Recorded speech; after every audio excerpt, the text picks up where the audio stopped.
So, good afternoon and welcome to another session on corporate governance from Naipunya Business School. Today, I will be discussing about corporate governance of University of Calicut, BUS 4C22. Myself, Dr. Jacob, Director, Naipunya Business School. In Module 4, Part 1, we will be discussing about corporate governance framework, a regulatory framework, then Board of Directors, Board Committees, Audit Committees, Remuneration Committee, Auditors and Corporate Governance, Bankers and Corporate Governance.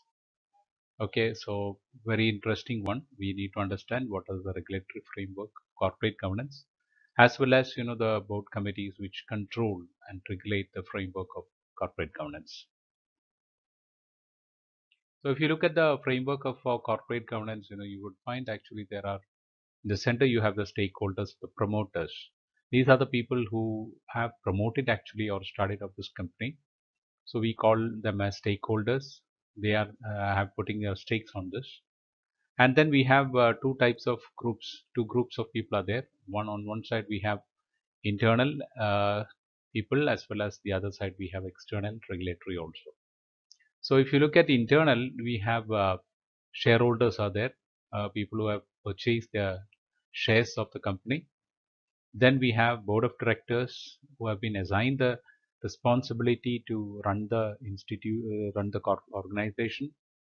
And then we have the board of director. Under the board of directors, we have remuneration committee, nomination committee, risk committee, corporate governance committee, shareholders grievance committee, corporate compliance committee, ethics committee, and audit committee under them.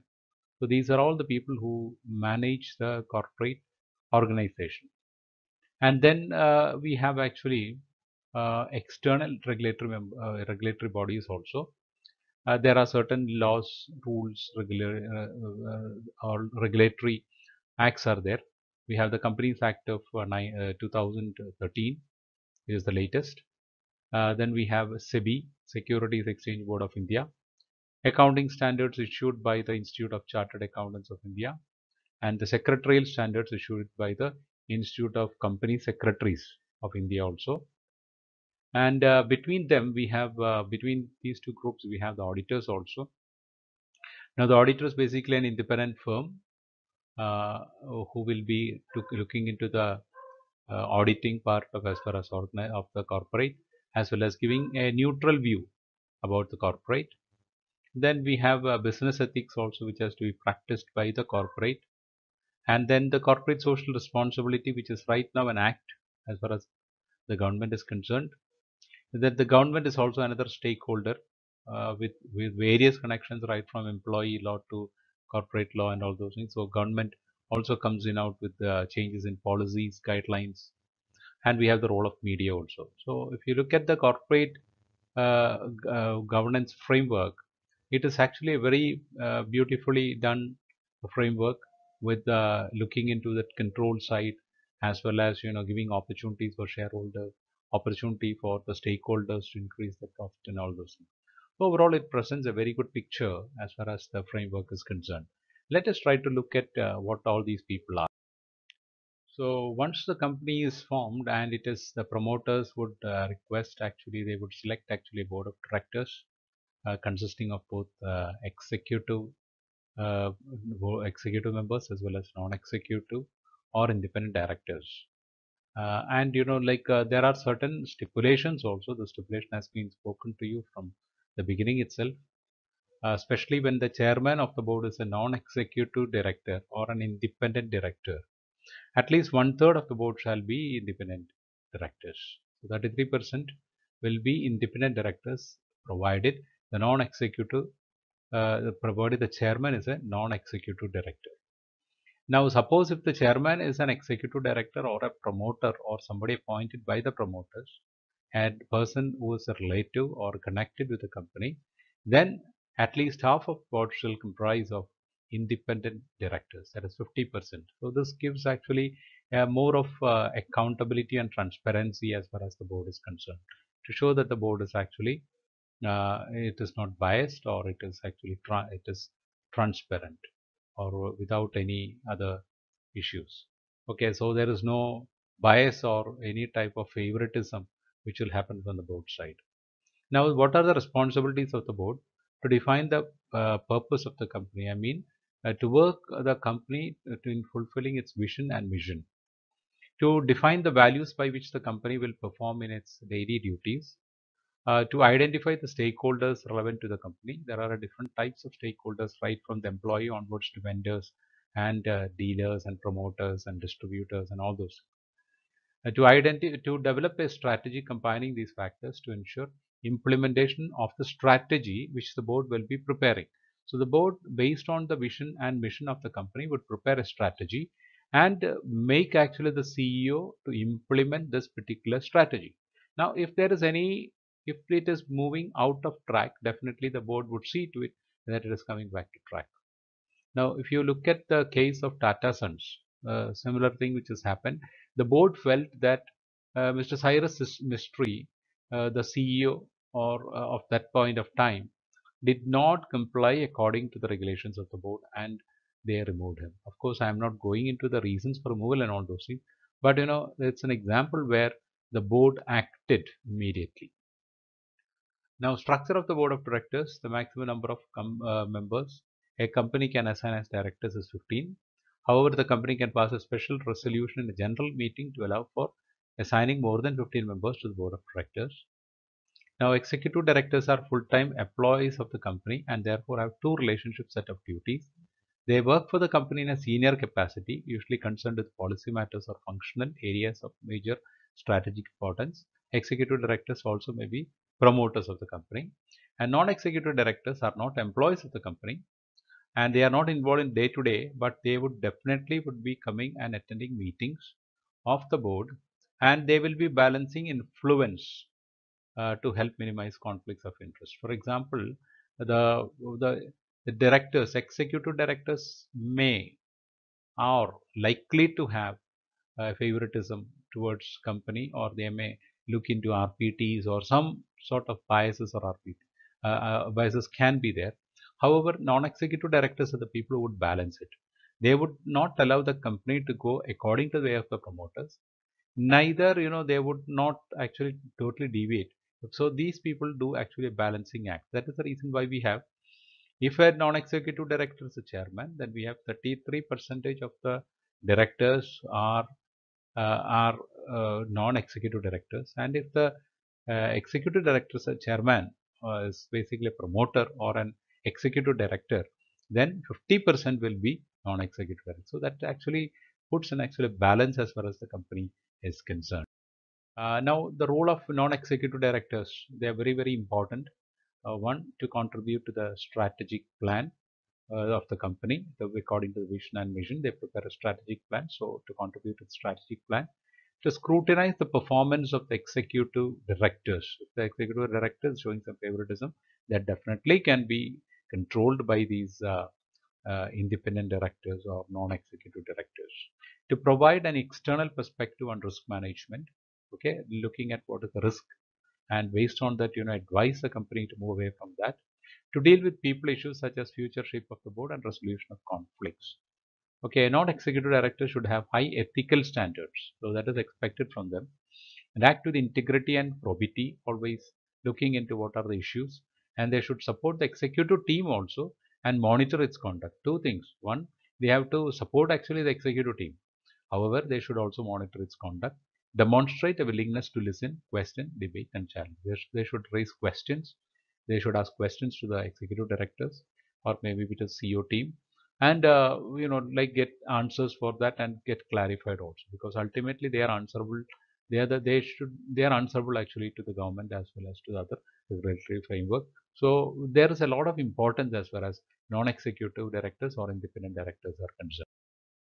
Now we go to the different types of committees that we have. There are many committees. Let us look at those committees.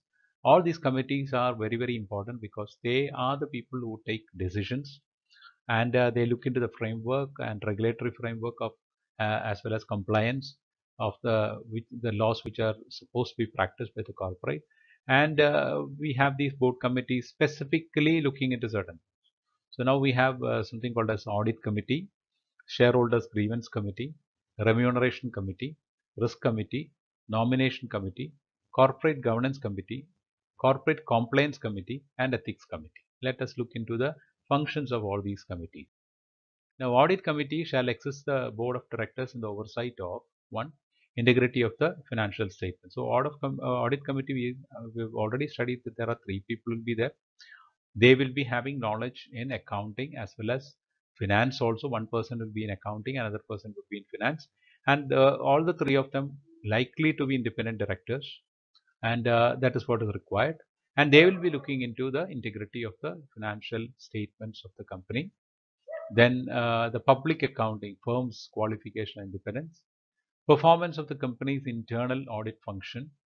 Internal audit also happens, so that also they will be looking into the company's compliance with legal and regulatory requirements, which are actually recommended from time to time by the Indian Costworks Accountant as well as Indian Association of the Indian Chartered Accountants also. So based on that, they will be looking into. So mostly these people also will be like chartered accountants, and so they will be looking at what are the changes which are happening, and based on that they will be advising the company to look into all those things.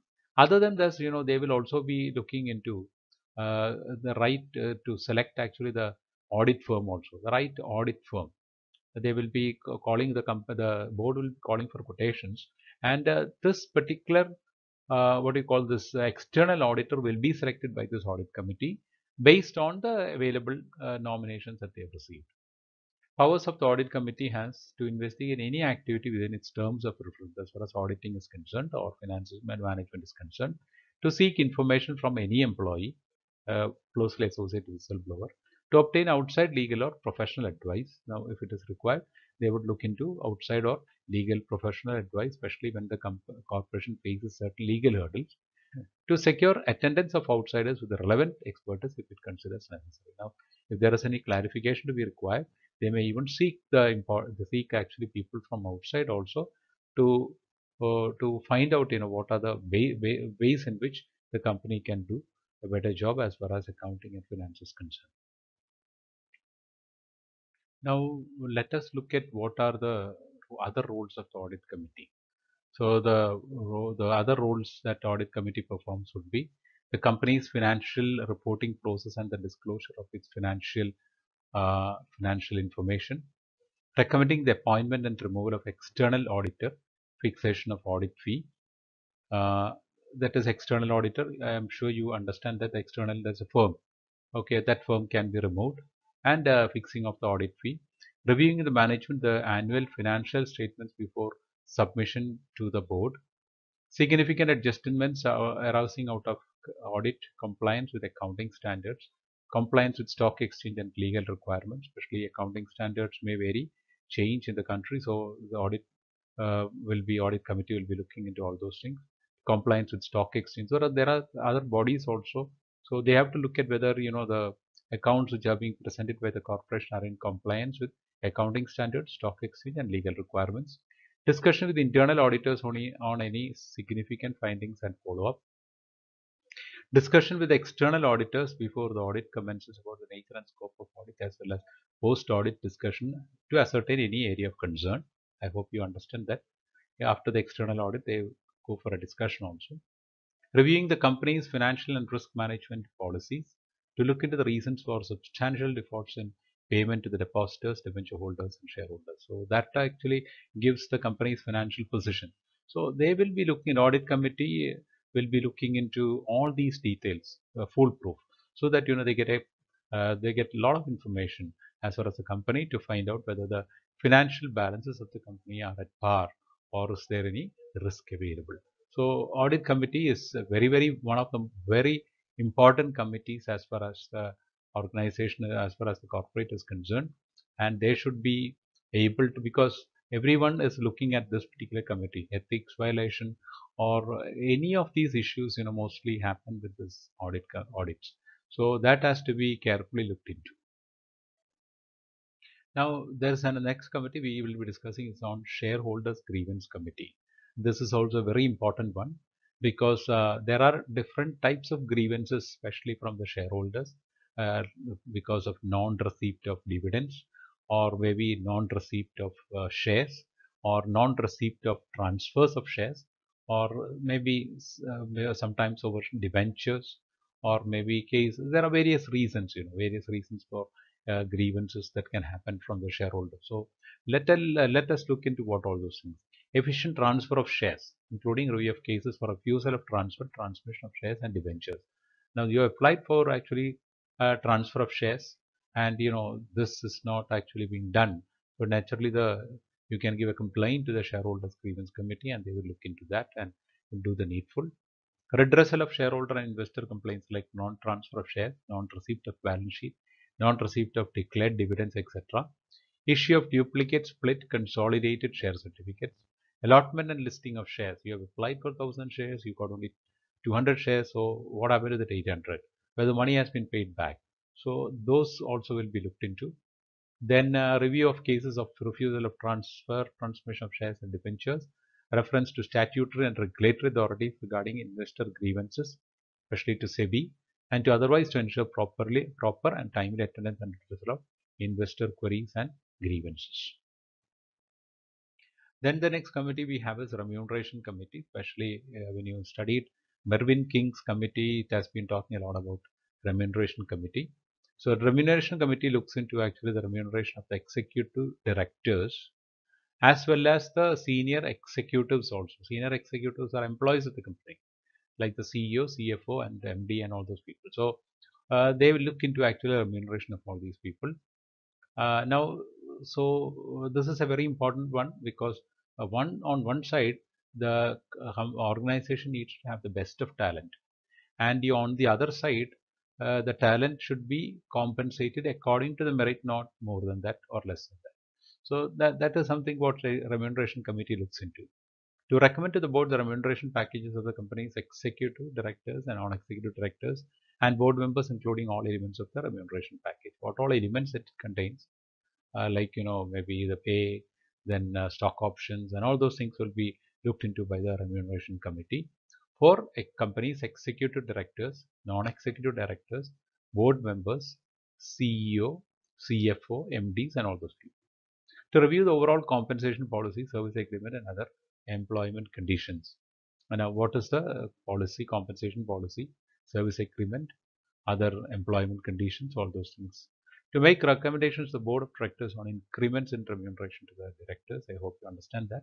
To assist the board in developing and evaluating potential candidates for senior executive positions and to oversee the development of executive succession plans. So it is almost like your recruitment, where you look at what are the salary packages that you can offer and understand what are their succession plans also. So similar to that, you have remuneration committee on deciding what is the remuneration of the executive directors and the senior executives of the company. Now the next committee is called as risk committee. Now the risk committee's job is to look at what is the risk as far as the company is facing, maybe from the environment or maybe from inside. So look at what is the risk policy and plan using an appropriate enterprise. For example, risk inside can be some employee stir or employee strike, and outside could be from the industry, other industry, similar industry, or similar type of companies, or similar type of products. All these things will constitute actually this risk committee. So this committee will be looking into all those things, make recommendations to the board on risk indicators, a level of risk tolerance and appetite, monitor that risks are reviewed by the management, identify that risks are within the board approved.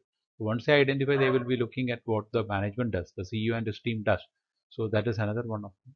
Perform an annual self-assessment of the effectiveness of the committee, reporting these findings to the board also as far as risk faced by the corporation in its endeavor to become a highly profitable and a growing company.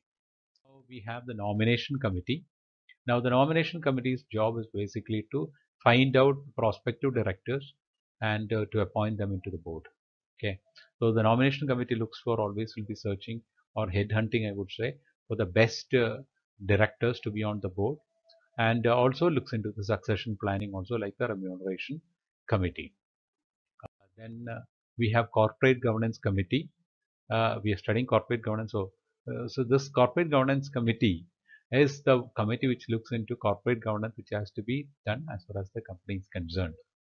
What are the principles and policies, and what are the recommendations which is happening in India, and different recommendations which are recommended by the SEBI or any other regulatory bodies on corporate governance, how that is implemented in the company, and look at what are the focus on, what are the focus given by the India government and regulatory bodies as far as corporate governance is concerned. So, corporate governance committee will be looking into all these things to see whether the company is steered properly by the directors as well as the executives also. Then we have corporate compliance committee. Now corporate compliance committee is the one which looks into policies and practice by the organization with applicable legal, regulatory and ethical requirements. Similarly, they will be looking into the code of conduct of other relevant standards, implement legal obligations from settlement agreements and other similar documents. Corporate compliance will be looking into various procedures by employees, vendors, and others. So, looking at what is the type of regulatory. For example, I can give you an example. For example, suppose if the government passes actually a new labor act. Okay. Now the corporate compliance committee will be looking into the labor act and how it should be implemented in the company, in as far as this corporate is concerned. So similarly, the company, government passes an act on women directors has already been there, women directors in the board. So the corporate compliance committee will ensure that there is a woman there, and would recommend actually the nomination committee to search for a person and appoint them into the board. So these are the compliance. Compliance are basically the rules and regulations or laws or act as far as India is concerned, and the corporate compliance committee will be looking at whether the corporation is violating some of these laws. Now we have something called as ethics committee also. Ethics committee looks into ethics as far as the industry is concerned, as far as the company is concerned, as far as labor is concerned. So they look into various ways in which how ethics are being, the ethical policy, they create actually an ethical policy. At the same time, they will also looking into those whether those ethics are being practiced or not, or if there is violated, if it is violated, who has violated, and conduct an investigation on that. So they will be looking into contributing to the definition of organizations ethics and compliance standards, assume responsibility for compliance according to those procedures, oversee the due care in delegating discretionary responsibility to see that these policies are being implemented, communicate the organization's ethics and compliance standards procedure to the board and as well as to the executive team, monitor audit compliance, oversee enforcement including assurance that discipline is uniformly applied, take the steps necessary to ensure that the organization learns from its then we have something called as auditors and corporate governance. What is the role of auditors? Now, these auditors is actually selected by the board. So there is a possibility that the auditor can become a little bit biased because they are collecting an audit fee also. Now, however, we would request actually, we want actually the auditors to be an independent body. So who would protect actually the interest of shareholders through fair and independent audit and submit reports on time. However, you would find that in many cases this audit violation has happened, especially in the case of Satyam, where audit violation has happened. There are many companies where can happen.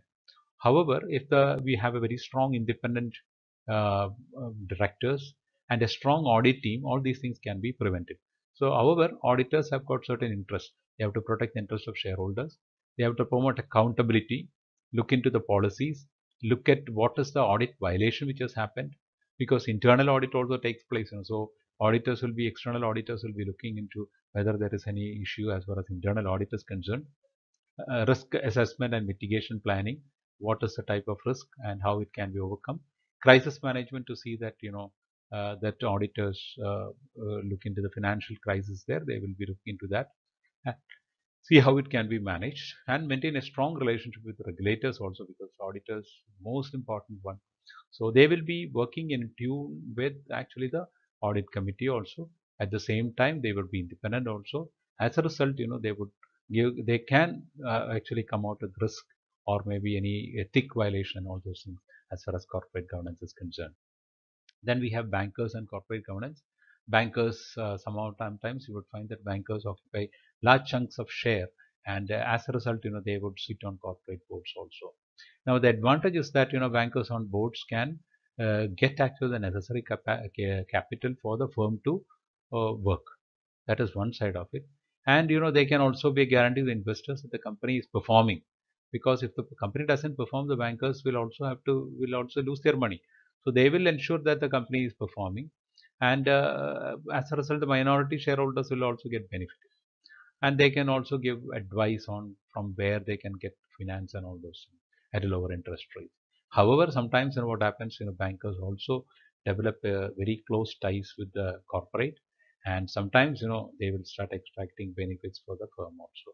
They may try to enforce to take loans from their bank alone, as a result at a higher interest than what is offered from outside. So these type of things also can happen if bankers are there on boards. However, having bankers on corporate governance on boards is a very good one. However, it has to be carefully seen whether they are influencing, they're having any undue advantage as far as the corporation is concerned. So bankers and corporate governance is also like they have to ensure actually corporate governance. uh, so that is as far as bankers and corporate governance. I hope now you are familiar with some of the regulatory policies. I have explained almost everything as far as regulatory policies and what is the work that to be done. However, any presentation has got limitations, so I would request all of you to kindly read books on corporate governance, either by Corporate Governance by Partha Sarthi, or maybe a very popular book right now available is by A.C. Fernando on corporate governance. So, if you can read these books, they will get more information on that. However, this is according to the syllabus, and I have prepared it, and I think it should be sufficient for you to learn corporate governance. So, if you have got any clarifications, you can always come back to me, clarify, get clarification either through contact me at Naipunya Business School, or you can actually contact me on my email at hod@mbanimit.ac.in. Okay, so thank you for watching the video and learning. Have a great learning experience on corporate governance. Thank you very much.